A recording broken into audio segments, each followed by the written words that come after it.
Breaking the Habit of Being Yourself by Dr. Joe Dispenza. Welcome to my channel. My name is Samuel and I want to make self-growth normal. If you want to make self-growth normal, because I don't want to do it alone and I've never met someone who doesn't want to make self-growth normal, then make sure to smash that like button. When people don't believe in the law of attraction, or that they say, it's just an absolute lie, I like to point to this book because this book really kind of does break down a lot of it into a science in a way that makes it not really sound like a belief system. Dr. Dispenza does really seem to adore the demystification of life's mysteries. But the repercussions of this I will talk about later in the review. Earlier in the review, I'm going to talk about, what I thought of the book, what I liked about it, what I got out of it, and then what some of the negative and even positive reviews that I read later had to say about it, and what I think about those.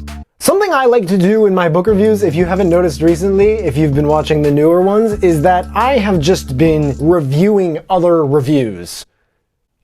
I don't know exactly why I've been doing that, I just think it's a fun thing to do. But the goal of this book is to develop a realistic model of personal transformation. Nowadays, we don't just want to know, we want to know how to. Parts 1 and 2 of this book build ideas in sequences, forming a bigger model of understanding for us to personalize. Part 3 with a sound knowledge base is an experience of the truths about each one before it. And let's talk about all of them, shall we? The first one is called The Science of You. There's a chapter called The Quantum You, where he basically says to smash that like button in case you haven't already for the YouTube algorithm, and it helps with ranking and SEO and all this other stuff, and I really appreciate it because so much work goes into making these videos. He's like, here guys, this is where self-development meets quantum discoveries. And to sum it up, this is brilliant in my opinion. I think it's almost kind of mind-boggling. All potentials exist simultaneously. So our thinking affects all aspects of space and time in life. The subjective mind essentially has an effect on the objective world. There's another chapter about the relationship between the mind and body as well. 95% of who we are by age 35 sits in the same subconscious memory system, in which the body automatically runs a set of behaviors and emotional reactions. So we're basically like unconscious all the time. Whether or not this is a bad thing, I really think in the book he makes clear that that's a decision that we have to make. And I like how he's not very preachy or annoying specifically about concepts that oppose the ones he proposes in this book. There is more technical stuff here about neural networks and stress responses and hormones, and I feel like a lot of people who don't like the book, it's kind of because he just talks about these things. How much of the entire idea of this, break the habit of becoming yourself, how much of that actually has to do with all of these different things? The second part is your brain and meditation. He talks about the different layers of the brain and what spiritual roles they kind of play with one another. In the process of personal transformation, there's those, but there's also the act of bridging the gap between who you are and who you want to be. He talks a little bit about in this chapter about like the midlife crisis and what kind of causes it and stuff like that too, which I found very interesting. But it's like treating your ego as an enemy and not really letting it test you. You're almost like fighting with yourself by not fighting yourself. All the stories he tells, by the way, are so relatable. How many hypothetical situations can you read or hear in this book and not be like, okay, I've kind of dealt with this before. I actually kind of deal with it now and I'm not really sure what to do about it. A lot of this stuff that he says about these really reminds me of A New Earth by Eckhart Tolle, about like materialism and attaching the inside to the outside and kind of externalizing or internalizing what isn't there. Like right now I am really trying for so many different reasons to cut added sugars out of my diet. And books like this offer a unique perspective on that, like kind of like a striking one at that. You know what a lot of this reminds me of? Recently I've been thinking a lot about it too. It's something I heard, it's a metaphor I heard in this video called You Are a King from RSD Tyler, which is basically like the video that kind of like introduced me to self-development as a whole. When it comes to growth, you want the creator over the creation. Something that's more created by humans than nature, for example, like Cheetos, where it's basically like a plastic bag made of plastic that is full of more plastic. And if you don't agree with this, check out Salt, Sugar, Fat by Michael Moss. and get back to me. The third part is stepping toward your new destiny. This part kind of just came off to me as like a meditation program. Anyone who's like hungry for this, starving, dying to break the habit of being him or herself, like this is basically like the apex of the book. Everything else, the reason I at least got the book is it's just kind of mere information. This is where I kind of just listened.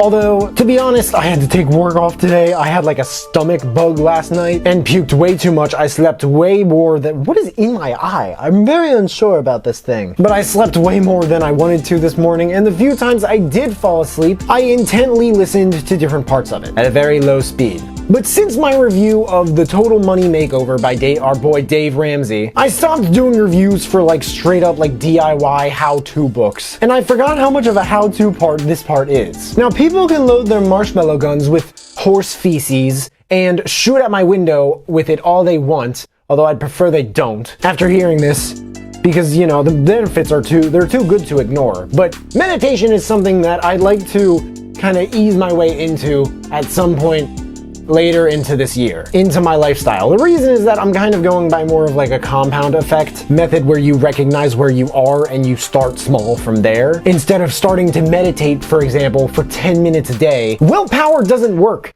as easily anymore, guys. This is better. Like, otherwise you will just do it one day and forget about it the next. So I just didn't bother much, but some stuff like the 4 questions to ask yourself at the end of every day, I did get something out of. The reviews they tended to be very binary. Either you love it or seemingly you hate it.